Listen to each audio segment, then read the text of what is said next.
नमस्कार दर्शकों, मैं प्रकृति मोहन ठाकुर आपका स्वागत करती हूं हमारे आज के कार्यक्रम इनसे मिलिए में। दर्शकों, आज हम आपको जिस शख्सियत से रूबरू करवाने जा रहे हैं वो कला एवं संस्कृति जगत में एक जाना माना नाम है। तो आइए हम स्वागत करते हैं श्री बीरबल शर्मा जी का, जो कि आर्ट गैलरी के संयोजक हैं। बीरबल शर्मा जी, आपका बहुत बहुत स्वागत है हमारे स्टूडियो में। धन्यवाद। देखिए शर्मा जी, हम बात कर रहे हैं संस्कृति और कला की। तो सबसे पहले आपसे यही जानना चाहेंगे कि जो आपकी एक आर्ट गैलरी है, वो आर्ट गैलरी कहाँ पर है और इसकी क्या विशेषता है? हिमाचल दर्शन फोटो गैलरी मंडी कुल्लू मार्ग पर है जी। अब तो वो 4 लेन बन गया है। पहले नेशनल हाईवे था, मंडी से 4 किलोमीटर दूर ब्यास नदिया के किनारे जी। और मंडी से 4 किलोमीटर बिंद्रावणी नाम जगह है जी। उसमें हिमाचल दर्शन फोटो गैलरी 24 अप्रैल 1997 को स्थापित की गई थी। जी।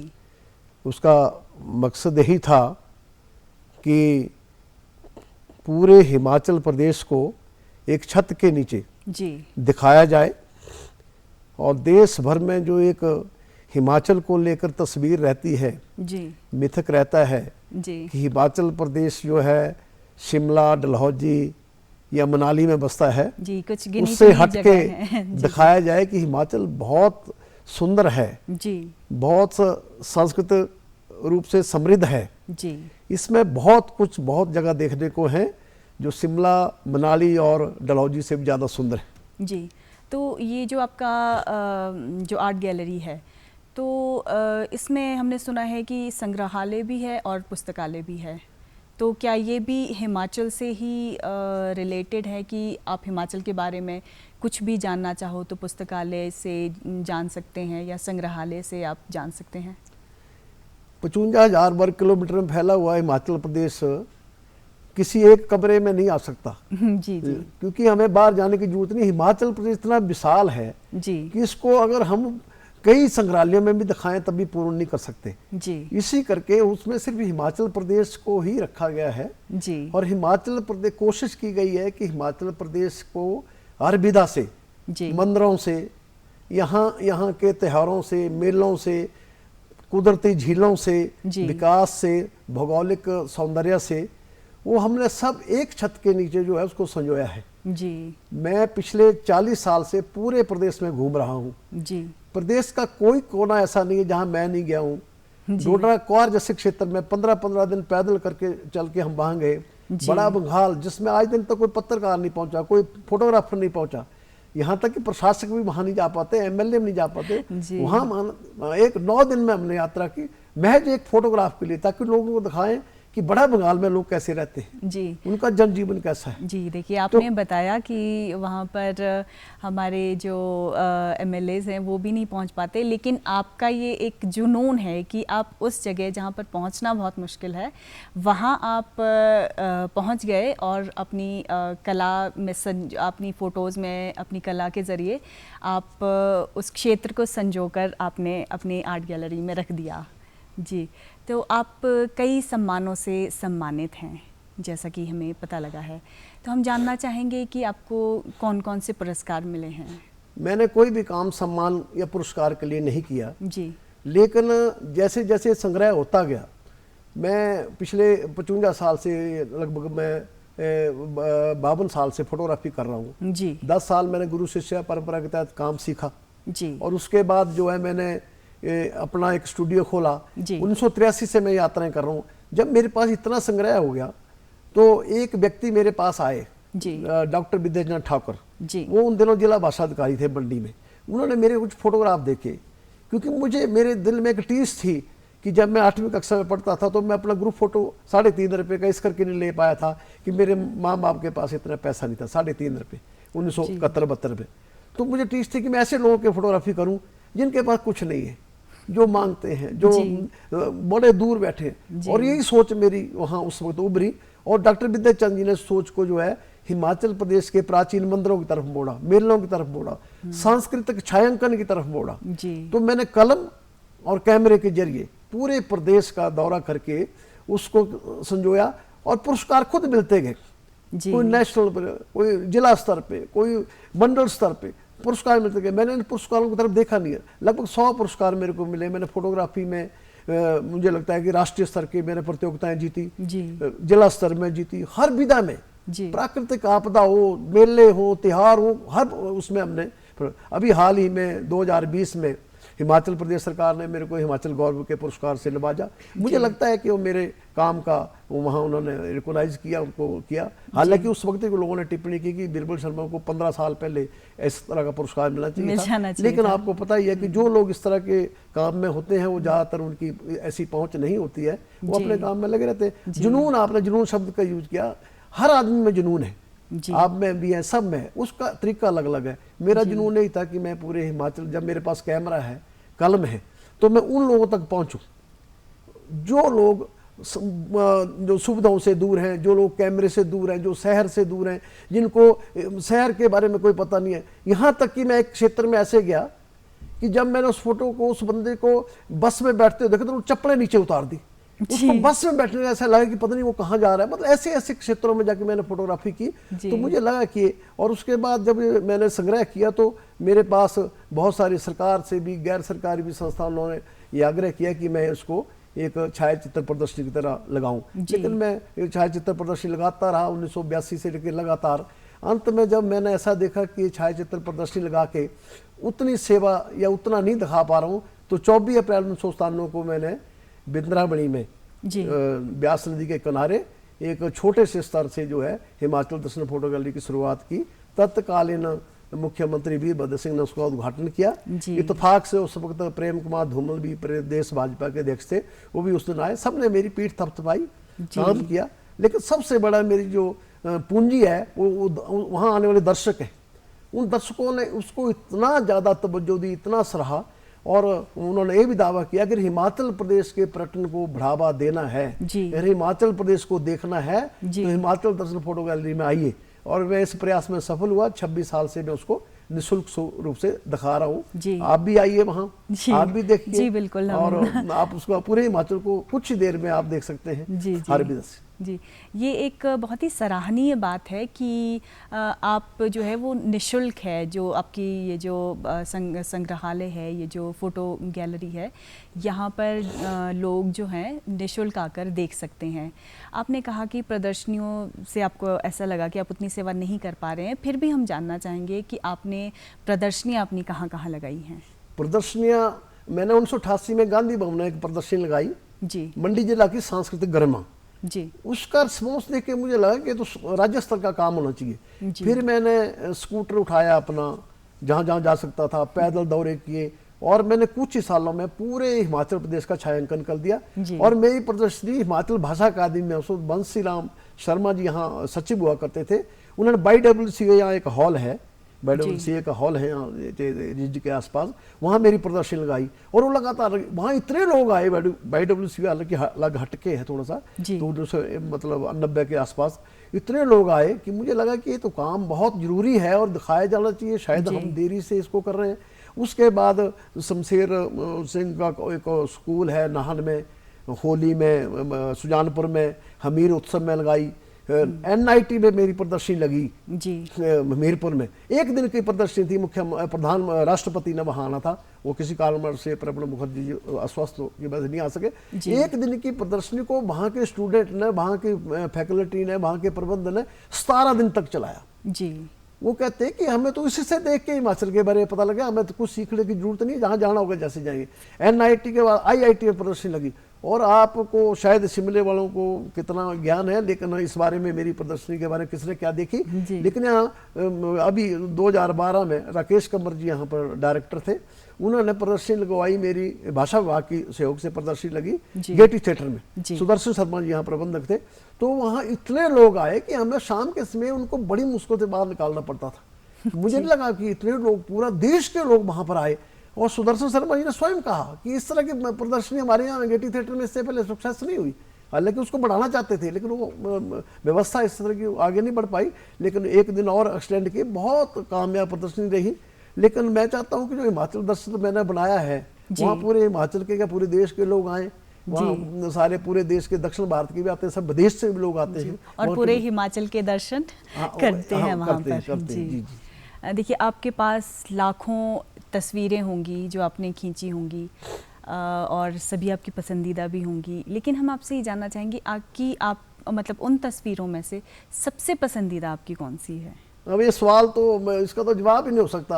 अब किसी माँ को पूछो तेरे सबसे प्यारा बेटा कौन सा है, उसके 3 बच्चे, तो बोल नहीं पाएगी।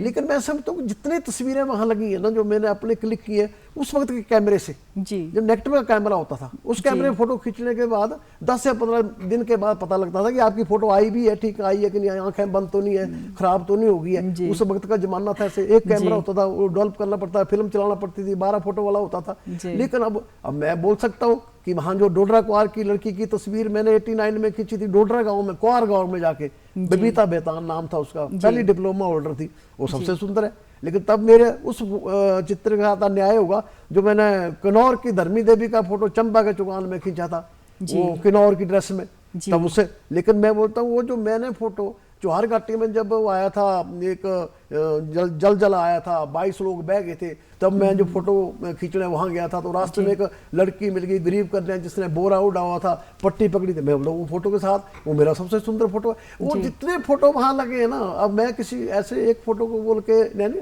लेकिन सब फोटो जो है मेरे लिए तो बड़े हैं, लेकिन ये मूल्यांकन आप कर सकते हैं, दर्शक कर सकते हैं वहां जाके, कौन सा फोटो अच्छा है, कौन सा फोटो, हर दृष्टि, हर व्यक्ति के लिए हर फोटो जो है अपनी दृष्टि से अच्छा लगता है। तो ऐसा मैं समझता हूँ कि मूल्यांकन करना मेरे लिए मुश्किल है आपके लिए, लेकिन जो देखने वाले हैं वो शायद कर पाएंगे। जी।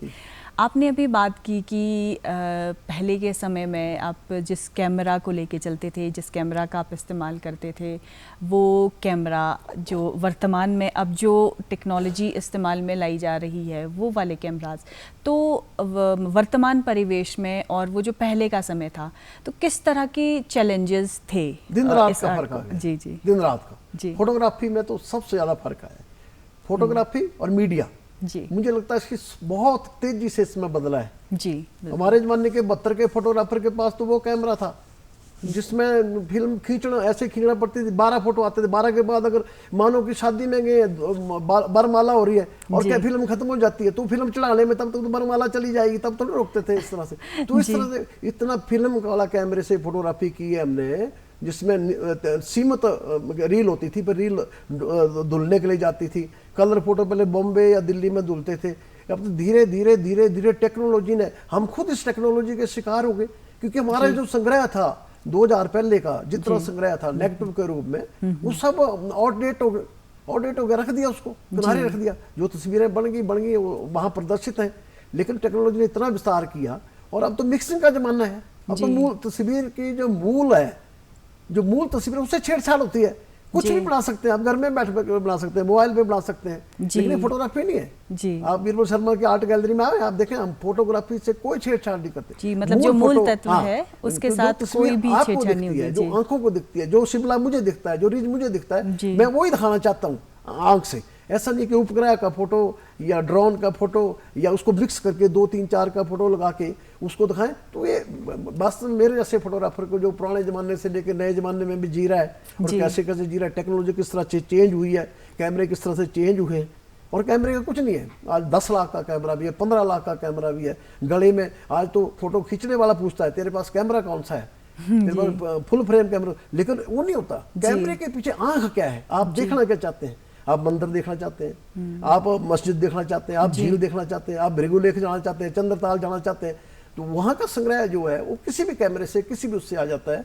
तो वो बड़ी जो टेक्नोलॉजी चेंज हुई है, जो उसमें फोटोग्राफी में बहुत बड़ा अंतर आया है। और अब मैं कह सकता हूँ कि फोटोग्राफी अब आर्ट नहीं है।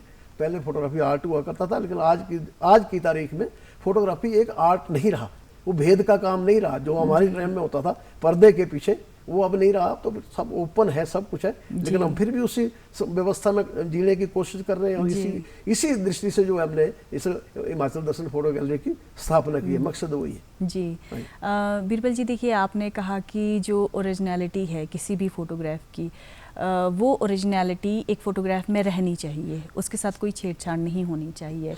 तो ये तो जो देखने वाला है, जो दर्शक है, उसे भी यही अच्छा लगेगा, उसे भी यही पसंद आएगा कि एक जो तस्वीर है, जो उसकी ओरिजिनलिटी है, जो वो मूल है, वो बरकरार रहना चाहिए। जैसा आपका मानना है वैसा ही ये दर्शकों का भी मानना होगा। आपसे जानना चाहेंगे कि जो ये फ़ोटो आर्ट है, इसको एक व्यवसाय के तौर पर किस तरह से देखा जाना चाहिए या देखा जाता है? ये बहुत पवित्र व्यवसाय है जी, बहुत सुंदर व्यवसाय है, बहुत सम्मानजनक व्यवसाय है। इसे किसी भी रूप में ले लें जी। एक फोटोग्राफर, एक छायाकार किसी भी कार्यक्रम में जाता है, किसी भी फंक्शन में जाता है, तो वो वहाँ उनके जो परिवार है, जो प्रबंधन है, उनके जो मुख्य धारा में जहाँ वो रहते हैं, मान लीजिए 1 मिनट के लिए कि आप दुल्हन का फोटोग्राफ लेना चाहते हैं, तो फोटोग्राफर दुल्हन के कमरे में जाएगा जहां आपकी 10 लाख की ज्वेलरी पड़ी है, जहां आपके बहुमूल्य और चीजें पड़ी हैं, तो फोटोग्राफर के लिए वो परिवार का सदस्य बन जाता है। 2, 3, 4 दिन जिस तरह से जो जाना, तो उसको पहले अपना तालमेल वो जो ना, तो बहुत पवित्र व्यवसाय हो सकता है। कुछ लोग इसमें और तरीके के आए हों, लेकिन मेरे जो नजरिए में, मेरे आज दिन तक जो मैंने गुरु शिष्य परंपरा से काम सीखा, तो मैं लगातार अपने नए लड़के तैयार करता रहता हूं। और मुझे इस बात की खुशी है कि हिमाचल प्रदेश में, मंडी जिला में नहीं, हिमाचल प्रदेश में, पूरे देश में भी कई जगह के ऐसे मेरे शिष्य हैं जो आज मेरे के पास काम सीख के, काम लेके, काम करके अपना एक नाम कमा रहे हैं। चाहे वो जर्नलिज्म में, फोटो जर्नलिज्म में काम कर रहे हैं जी, यहाँ तक कि कोई जो है बड़े बड़े शहरों में जो है बड़े अच्छे जर्नलिस्ट हैं, बड़े मान्यता प्राप्त जर्नलिस्ट हैं, हिमाचल प्रदेश में हैं। अच्छे हो सकता है 2-4 लोग ऐसे हो जो नहीं कामयाब हो या दूसरी फील्ड में चले गए हो। इस करके बहुत पवित्र, बहुत अच्छा व्यवसाय हो सकता है। इसमें ज़्यादा पैसा ना हो आज के तरीके में, हो सकता है, हमारे ज़माने में नहीं था। हमारे ज़माने में सिर्फ फोटो का आर्ट था और एक आर्टिस्ट के पास उतना पैसा नहीं होता है जितना दूसरे। तो अब हो सकता है कि लोग उस तरीके से इसको करें, लेकिन बहुत पवित्र व्यवसाय है, बहुत अच्छा है, सम्मानजनक है और सब जगह फोटोग्राफर को मान सम्मान मिलता है। फ्रंट लाइन में रहता है, चाहे वो मुख्यमंत्री हो, चाहे प्रधानमंत्री हो, चाहे वो कोई भी हो, फोटोग्राफर हमेशा आगे ही रहता है। तो मुझे लगता है कि बड़ा अच्छा सम्मानजनक व्यवसाय है, इसका सम्मान जारी रहना चाहिए। जी। एक अच्छी तस्वीर खींचने के लिए लेंस, कैमरा में मतलब क्या चीज़ ज़्यादा ज़रूरी होती है? ना लेंस न कैमरा जी, आँख। एक फोटोग्राफर की आँख, वो क्या लेना चाहता है जी, वो मंदिर का फोटो लेना चाहता है, चैनी कोठी का फोटो लेना चाहता है, या श्रेयोल सर का फोटो लेना चाहता है। श्रेयोल सर में एक झील है जलोड़ी जोत, आपने सुना होगा, जलोड़ी जोत के पास, उसमें एक ही पत्ता, वृक्षों से घिरी हुई झील है, घना जंगल है, पूरी झील में एक ही पत्ता पानी में नजर नहीं आएगा। क्यों? क्योंकि अब नाम की चिड़िया आती है, जिसे पत्ता गिरता है उठा के ले जाती है जी। तो जो कैमरा है, फोटोग्राफर जो है, वो लेंस मेरे मतलब कि वो देखेगा, आंख है उसकी कि कब चिड़िया आएगी, कब फोटो खींचे। कैमरा कोई भी हो, जूम लेंस वाले बड़े बड़े लंबे कैमरे आ गए, अब तो 25-25, 30-30 लाख के कैमरे आ गए। लोग अब नई पीढ़ी जो है कैमरों के बारे में चर्चा करती है, लेकिन कैमरा नहीं है। मेरा नजरिया ऐसा है कि कैमरे के पीछे आंख है। आप देखना क्या चाहते हैं? आप एक नृत्य को देखना चाहते हैं, आभूषण को देखना चाहते हैं, वस्त्र को देखना चाहते हैं, एंगल क्या है? एंगल और आंख फोटोग्राफी का सबसे अच्छा, सबसे सही औजार है। लेंस तो है जो शार्पनेस के लिए है, कैमरा है। अब कैमरे में बड़े बड़े सेंसर आ गए हैं, दूसरे शार्पनेस है, वो चीज़ है, लेकिन वो एक प्रोफेशनलिज्म में तो है, लेकिन उसके पीछे भी एंगल और आंख का होना बहुत जरूरी है जी, कि देखने वाला उस तस्वीर को, उसे ये लगे कि मैं उसी जगह पर मौजूद हूँ जो तस्वीर वो देख रहा है। कि जैसे आपने अभी उस झील की बात की, तो देखने वाले को ये लगे कि मैं उसी झील के सामने ही खड़ा हूँ। तो ये एक कला होती है आपके मुताबिक जी। तो आपकी रुचि इस कला में कब से हुई, या फिर आपकी कोई प्रेरणा स्रोत भी हैं? हाँ बिल्कुल, ये आपने बिल्कुल सही कहा। कोई भी व्यक्ति किसी फील्ड में अलग से आए, हट के आए, मैं तो रूटीन में सब जी रहे जी, हट के आए तो उसके पीछे कोई ना कोई वजह होती है।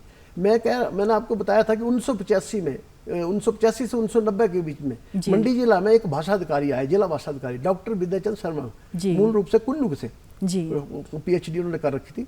तो वो आए मेरे पास, तो मेरे पास ने वो आम श्रोता की तरह, आम दर्शक की तरह जो है, एक मेरे स्टूडियो में आए, वो तस्वीरों को देखने लगे और उन्होंने एक तस्वीर पे हाथ रखा, प्रास्त्र की तस्वीर मैंने ली थी, वो अलग तरह से थी, शायद उसके उपासक थे वो। उन्होंने कहा कि ये तस्वीर मेरे को मिलेगी। मैंने कहा मिल जाएगी जी। मैंने कहा आप बोले ऐसे ऐसे, बोले तस्वीरें तो मेरे पास बहुत है लेकिन ऐसी नहीं है। तो मैंने उनको पूछा ऐसे, तो उन्होंने कहा कि आपकी तस्वीर का कुछ एंगल है, कुछ अच्छा है, तो मुझे चाहिए आप कुछ ऐसा कर सकते हैं कि पूरे जिला के फोटोग्राफी कर सकते हैं, प्राचीन मंदिरों की, किलों की, त्योहारों की। मैंने करूंगा। आप करेंगे तो बोले मैं एग्जीबिशन लगाऊंगा। हमने कर दी। हम घूमते रहे, हमने सब कुछ छोड़ा, घर छोड़ा, बाल छोड़ा, बच्चे छोड़े और चले गए, निकल गए। जहाँ स्कूटर जाता स्कूटर गए, जहाँ पैदल जाना वहाँ पैदल गए और जाके फोटोग्राफी की और वो एग्जीबिशन लगा दी। और इतनी कामयाब एग्जीबिशन हुई, उसमें इंडियन एक्सप्रेस ने स्पॉन्सर किया और DYSSO जो युवा सेवा विभाग उसने स्पॉन्सर किया, जिला भाषा विभाग ने स्पॉन्सर किया। अच्छी लगी, लोगों को अच्छी लगी तो हमने उसको आगे बढ़ाया। उसे फिर हिमाचल दर्शन का नाम आ गया उसके बाद। तो डॉक्टर विद्याचंद्र ठाकुर मेरे प्रेरणा स्रोत रहे हैं। आज भी अगर आप हिमाचल दर्शन में जाएं तो उनको तस्वीर, आज वो इस दुनिया में नहीं है, वो चले गए, अचानक चले गए, लेकिन उनकी तस्वीर आपको मिलेगी, क्योंकि अतीत को भूल के हम अपने भविष्य को नहीं संवार सकते जी। तो वही मेरे प्रेरणा स्रोत हैं। और आगे जो हमारे बच्चे हैं वो हमें प्रेरणा स्रोत माने चाहे ना माने, जो लड़के सीख के गए, लेकिन मेरे प्रेरणा स्रोत जो है वो हैं। और उसके साथ साथ ही जो एक और प्रेरणा स्रोत की बात करना चाहूँगा मैं, जिसने मेरी इस गैलरी को स्थापना करने की दी, हिंदुस्तान में जो सॉल्ट कमिश्नर थे पहले, CL मल्होत्रा, उन्होंने मेरी बहुत मदद की। वो भी इस दुनिया में नहीं है, मैं उनको भी आज याद करता हूँ और उनका भी चित्र हमने गैलरी में प्रदर्शित किया जी। क्या जो अभी के जो युवा हैं या फिर कह लीजिए जो न्यू जनरेशन है, क्या वो आपके पास आते हैं कुछ सीखने के लिए या चाहते हैं कि आपके जैसे वो भी मतलब इस तरह की कला में कुछ दुनिया को दिखा पाएँ? तो क्या आप भी प्रेरणा स्रोत हैं ऐसे लोगों की, युवाओं की? क्योंकि देखिए जो युवा हैं, युवा तो वेस्टर्न कल्चर की तरफ बढ़ रहे हैं और आप दिखाते हैं कि जो हमारा प्राचीन जो संस्कृति है, जो हमारी धरोहर है और जिन पे हमें गर्व करना चाहिए, जिस इतिहास पे हमें गर्व करना चाहिए, आप उन चीज़ों की तरफ जो हैं फोकस्ड हैं। तो क्या युवा पीढ़ी आपसे प्रेरित है इन चीज़ों के लिए? वैसे वर्तमान में युवा पीढ़ी का जिस तरह से रातों रात अमीर बनने का या व्हाइट कॉलर बनने का, वो एक बड़ा दुर्भाग्यपूर्ण है। लेकिन उसके बावजूद भी बहुत सारे बच्चे आते हैं, सीखते हैं। और जिस तरह हमने संग्रह किया, उस संग्रह को देखते हुए हिमाचल प्रदेश में बहुत सारे लोगों ने ऐसे प्रयास किए हैं जी। मेरा कहने का ये भी था, मैंने बहुत सारे लोगों से ऐसा बोला, युवाओं से ही बोला कि संग्रहालय आप अपने घर से शुरू करें जी। अपने बुजुर्गों का सामान है, माता पिता का सामान है, आपके खेत खलियान का सामान है जो आउट डेट हो चुका है, उसको आप अपने संजोइए। और उसको वही एक प्रेरणा है। जिस तरह से कई जगह पे उसके बाद म्यूजियम बने हैं, बहुत सारी जगह कला का विस्तार हुआ है और उसको गैलरी को देख के भी लोगों की प्रेरणा बढ़ी है। ये मेरे लिए बहुत संतोष की बात है। मैं आपके लिए बता रहा हूँ कि जिस तरह हिमाचल दर्शन फोटो गैलरी है, एक छत के नीचे पूरा हिमाचल है, उसके साथ ही हमने एक म्यूजियम जोड़ा है। माँ का चरखा है, चाची का चरखा है, पुरातड़ा है, जो चीज़ें हम आउट डेट हो गए उसको लाए हैं। हमारा रेडियो बदल गया, हमारा टीवी बदल गया। आपको पता होगा रेडियो का, शायद आपको मालूम होगा कि रेडियो का पहले लाइसेंस बनता था जी। 15 रुपये लगते थे महीने के रेडियो सूट लेके। आज की डेट में तो कुछ नहीं है, लेकिन हमारे पास लाइसेंस भी है जी। हमारे पास कुंडी भी है, हमारे पास उखड़ भी है, हमारे पास उठाने का वो भी है। वो म्यूजियम में बहुत रोचक बन गया है वो।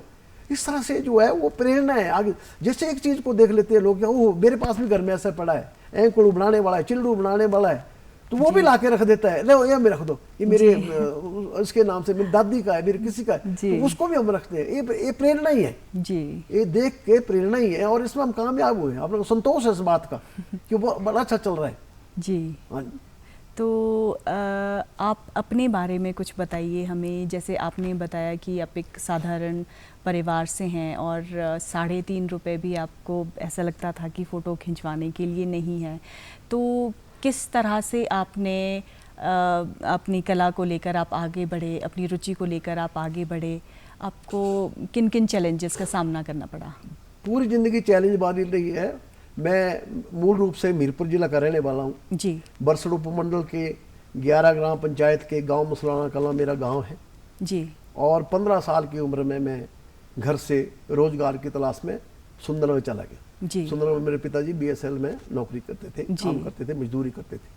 और पिताजी मेरे को शास्त्री बनाना चाहते थे वहाँ संस्कृत कॉलेज में। शास्त्री में एडमिशन नहीं मिली, किसी कारण से, तो इंजीनियर कॉलेज या पॉलिटिकल कॉलेज है तो उसमें डालना चाहते, वहाँ भी एडमिशन नहीं मिली, लेट हो गए। तो चलते चलते चलते हम फोटोग्राफर के किसी के हथे चढ़ गए और उसने हमें 11 साल अपने पास रखा, शिष्य की तरह काम सीखा, जैसे भी सीखा और मजदूरी की तरह सीखा, कैसे भी सीखा। 11 साल मैंने काम सीखा। उसके बावजूद भी उसमें बीच में कितने चैलेंज, इतनी गरीबी, इतना वो सब कुछ देखते हुए भी मैंने ये प्रयास किया कि हैंड टू माउथ भी मैं रहा। लेकिन उसके बाद मैंने कहा कि किसी तरह का ये जो मेरा संग्रह का काम, जिसका मेरे को एक जुनून लग चुका था, उसको मैंने कभी काम नहीं होने दिया। हालांकि मुझे कई बार इसमें परिवार से भी उसमें उलाना झेलना पड़ती है, कई बार 6-6 दिन बाहर रहना पड़ता है, घर परिवार भी डिस्टर्ब हो जाता है, कई बार कई तरह की समस्या आती हैं। लेकिन मैंने इस जो संग्रह को है इसको लगातार बनाए रखा। और आज आपकी जानकारी के लिए मैं बता दूं, जिस व्यक्ति के पास 3.5 रुपये नहीं होते थे उसके पास आज 5 लाख फोटोग्राफ है हिमाचल प्रदेश के। हिमाचल प्रदेश की हर विधा, अगर सरकार चाहे तो कॉरिडोर बना दे, मैं एग्जीबिशन लगा दूंगा उसको, पूरी निःशुल्क दिखा दूंगा उसको, अपने आप दिखा दूंगा। लेकिन मेरे पास आल्य नहीं है, संग्रह मेरे पास है।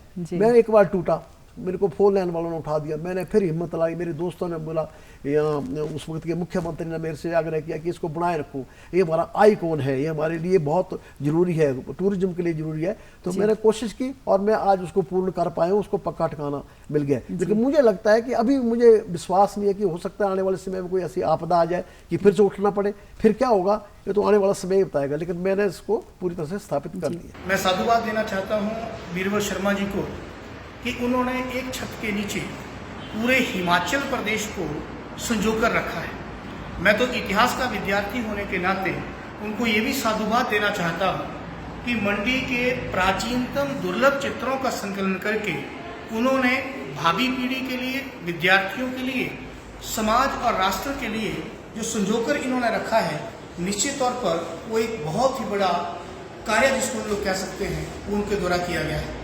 हालांकि वो छायाचित्र हैं, छायाचित्रकार हैं, फोटोग्राफी उनका पैशन है, मिशन है, विजन है, लेकिन ऐतिहासिक दृष्टिकोण से उनका जो कार्य है वो किसी ख्याति प्राप्त इतिहासकार से कम नहीं है।